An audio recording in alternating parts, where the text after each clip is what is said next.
പഠിച്ചിറങ്ങിയ വിദ്യാർത്ഥികൾക്ക് സർട്ടിഫിക്കറ്റുകൾ വിതരണം ചെയ്യാത്തതുൾപ്പെടെ പ്രവർത്തനം അവതാളത്തിലായിരിക്കുകയാണ് കാലടി സർവകലാശാലയിൽ. സർട്ടിഫിക്കറ്റ് ലഭിക്കാതെയായി സർവകലാശാലയിലെ വിദ്യാർത്ഥികൾ വലിയ പ്രതിഷേധമാണ് തുടരുന്നത്. ഓഫീസിൽ നിരന്തരം കയറി ഇറങ്ങേണ്ടി വരുന്ന ഗതികേടിലാണ് ഇവിടുത്തെ വിദ്യാർത്ഥികൾ. അതേസമയം വിവിധ ആവശ്യങ്ങൾ ഉന്നയിച്ച് കാലടി സർവകലാശാലയിലെ SFI അനിശ്ചിതകാല സമരം തുടരുകയാണ്.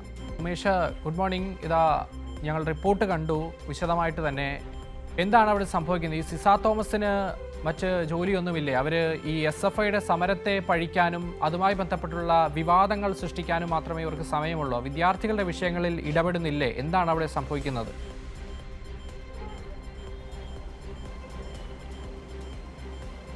അക്ഷയ്, കാലടി സർവകലാശാല കഴിഞ്ഞ ഏതാണ്ട് ഒരു മാസമായി SFI പ്രവർത്തകർ, SFIയുടെ നേതൃത്വത്തിൽ വിദ്യാർത്ഥികൾ സമരത്തിലാണ്. 18 ആവശ്യങ്ങൾ അവർ മുന്നോട്ട് വയ്ക്കുന്നുണ്ട്.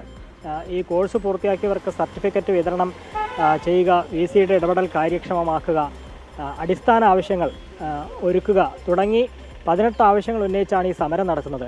ആ സമരം തുടങ്ങി ഇത്രയും ദിവസമായിട്ടും ഒരിടപെടൽ നടത്താനും VC തയ്യാറായില്ല എന്നുള്ളതാണ്. ഇതിനിടയിൽ ഈ കഴിഞ്ഞ 13-നാണ് ഈ സിസ തോമസ്, കാലടി സർവകലാശാല VC സിസ തോമസ് കാലടി സർവകലാശാലയിൽ എത്തുകയും സിൻഡിക്കേറ്റ് യോഗം നടത്തുകയും ചെയ്തു. ആ സിൻഡിക്കേറ്റ് യോഗത്തിലേക്ക് ഈ സമരം ചെയ്യുന്നവരെ വിളിച്ചു വരുത്തിയെങ്കിലും ഒരു പ്രശ്നപരിഹാരത്തിന് ഒരു നടപടിയും സ്വീകരിച്ചില്ല എന്നാണ് അവർ ചൂണ്ടിക്കാട്ടുന്നത്. സ്വാഭാവികമായും വലിയ പ്രതിഷേധമുണ്ടാകും. ആ പ്രതിഷേധമാണ് അവിടെ നടന്നത്. പക്ഷേ അതിനുശേഷം വലിയൊരു ആസൂത്രണവും ഗൂഢാലോചനയും, അതായത് സമരം ചെയ്ത SFI പ്രവർത്തകരെ അറസ്റ്റ് ചെയ്ത് ജയിലിലടപ്പിക്കാനുള്ള വലിയ ഗൂഢാലോചനയാണ് പിന്നീട് അവിടെ കണ്ടത് എന്നുള്ളതാണ്. അതിന് തെളിവായി ഈ പോലീസ് രജിസ്റ്റർ ചെയ്ത 2 FIRകൾ അത് തെളിവായി മാറുകയുമാണ്.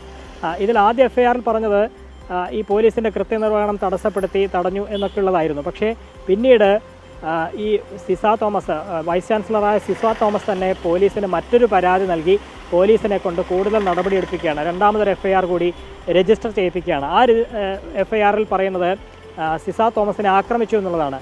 മുടിക്ക് കുത്തിപ്പിടിച്ച് ചുമരിൽ ചേർത്ത് നിർത്തി ആക്രമിച്ചു എന്നൊക്കെയാണ് SFI പ്രവർത്തകർക്കെതിരെ പരാതിയായി സിസ തോമസ് ഉന്നയിച്ചത്. അത് കള്ളപ്പരാതിയാണെന്ന് ഇന്നലെ കാലടി സർവകലാശാലയിലെത്തിയ SFI സംസ്ഥാന സെക്രട്ടറി സഞ്ജീവ് അടക്കം ചൂണ്ടിക്കാണിച്ചിരുന്നു. ഇതിൽ പ്രതികളായി ഇവർ ചൂണ്ടിക്കാണിച്ച് ഇവർ അറസ്റ്റ് ചെയ്യപ്പെട്ടവർ ആ സമയത്ത് ഈ കാലടി സർവകലാശാലയിൽ നിന്നല്ല, അയാൾ ആ സമയത്ത് കണ്ണൂരിലായിരുന്നു എന്നതടക്കമുള്ള തെളിവുകൾ കഴിഞ്ഞ ദിവസം പുറത്തു വരികയും ചെയ്തു. അപ്പോൾ ഗവർണറെ കണ്ടതിന് ശേഷമാണ് വൈസ് ചാൻസലർ ഈ തരത്തിൽ മറ്റൊരു കള്ളപ്പരാതി നൽകുകയും അതിന്മേൽ പ്രവർത്തകരെ അറസ്റ്റ് ചെയ്ത് ജയിലിലടപ്പിക്കുകയും ഒക്കെ ചെയ്തത്. അതിന് UDF സർക്കാർ ഒത്താശ ചെയ്യുന്നു. പ്രത്യേകിച്ച് ഉന്നത വിദ്യാഭ്യാസ മന്ത്രി, അദ്ദേഹം കാലടി മേഖലയിൽ ആ പ്രദേശം ഉൾപ്പെടുന്ന സ്ഥലത്തെ MLA കൂടിയാണ്. അദ്ദേഹവും ഇതിന് കൂട്ടുനിൽക്കുന്നു എന്ന് മാത്രമല്ല, സിസ തോമസിന് പൂർണ്ണ പിന്തുണ നൽകുകയും അവിടെ സമരം ചെയ്യുന്ന കുട്ടികളെ അപരിഷ്കൃതർ എന്ന് വിളിച്ച് ആക്ഷേപിക്കുകയും ചെയ്തു. ഈ അപരിഷ്കൃതർ എന്ന് വിളിക്കാൻ കാരണവും മറ്റൊരു വ്യാജ പ്രചരണമാണ്. അത് VCക്ക് ശവമഞ്ചമൊരുക്കി എന്ന തരത്തിലൊരു കള്ളപ്രചരണം നടത്തി. അത് പക്ഷേ ശവമഞ്ചമൊരുക്കിയത് ആ തരത്തിലായിരുന്നില്ല. അത് വിദ്യാർത്ഥികളുടെ ഒരു നാടക പ്രതിഷേധമായിരുന്നു. പ്രതീകാത്മകമായി നാടകം നടത്തിയതായിരുന്നു. അവിടെ തിയേറ്ററിൽ കേടായ ലൈറ്റുകൾ ചുമന്ന ലൈറ്റ് മരിച്ചു എന്ന രീതിയിൽ പ്രതീകാത്മകമായ നാടകം നടത്തി. ആ നാടകത്തിൻ്റെ ദൃശ്യങ്ങൾ എടുത്ത് അത് VCക്ക് ശവമഞ്ചം ഒരുക്കി എന്ന തരത്തിൽ കള്ളപ്രചരണം നടത്തുകയാണ് ചെയ്തത്.